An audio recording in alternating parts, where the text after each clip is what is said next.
But Moses protested again. What if they won't believe me or listen to me? What if they say the Lord never appeared to you? Then the Lord asked him, "What is that in your hand?" "A shepherd's staff," Moses replied. "Throw it on the ground," the Lord told him. So Moses threw down the staff, and it turned into a snake. Moses jumped back. Then the Lord told him, "Reach out and grab its tail." So Moses reached out and grabbed it, and it turned back into a shepherd's staff in his hand. "Perform this sign," the Lord said to him, "then they will believe that the Lord, the God of their ancestors, the God of Abraham, the God of Isaac, and the God of Jacob, really has appeared to you." Then the Lord said to Moses, "Now put your hand inside your cloak." So Moses put his hand inside his cloak, and when he took it out again, his hand was white as snow with a severe skin disease. "Now put your hand back in your cloak," the Lord said. So Moses put his hand back in, and when he took it out again, it was as healthy as the rest of his body. The Lord said to Moses, "If they do not believe you and are not convinced by the first miraculous sign, they will be convinced by the second sign. And if they don't believe you or listen to you even after those two signs, then take some water from the Nile River and pour it out on the dry ground. When you do, the water from the Nile will turn into blood on the ground." But Moses pleaded with the Lord, "O Lord, I'm not very good with words. I never have been, and I'm not now, even though you've spoken to me. I get tongue-tied, and my words get tangled." Then the Lord asked Moses, "Who makes a person's mouth? Who decides whether people speak or do not speak, hear or do not hear, see or do not see? Is it not I, the Lord? Now go, I will be with you as you speak, and I will instruct you in what to say." But Moses again pleaded, "Lord, please send anyone else." Then the Lord became angry with Moses. "All right," he said, "what about your brother Aaron the Levite? I know he speaks well, and look, he is on his way to meet you now. He will be delighted to see you.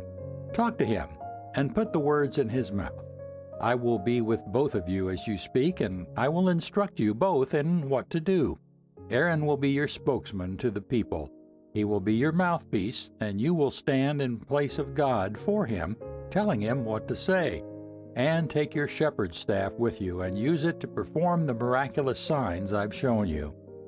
So Moses went back home to Jethro, his father-in-law.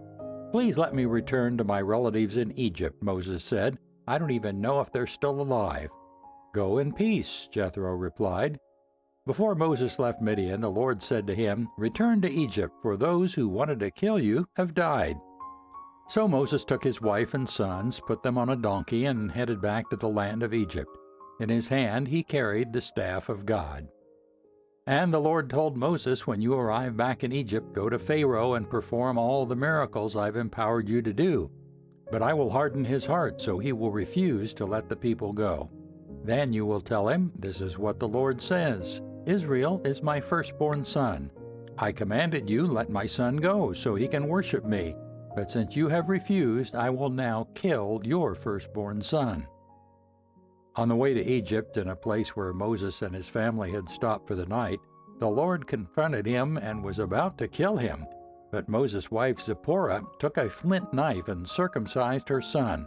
She touched his feet with the foreskin and said, "Now you are a bridegroom of blood to me." When she said a bridegroom of blood, she was referring to the circumcision. After that, the Lord left him alone. Now the Lord had said to Aaron, "Go out into the wilderness to meet Moses." So Aaron went out and met Moses at the mountain of God, and he embraced him. Moses then told Aaron everything the Lord had commanded him to say, and he told him about the miraculous signs the Lord had commanded him to perform. Then Moses and Aaron returned to Egypt and called all the leaders of Israel together. Aaron told them everything the Lord had told Moses, and Moses performed the miraculous signs as they watched.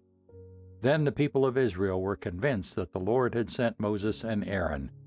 When they heard that the Lord was concerned about them and had seen their misery, they bowed down and worshipped.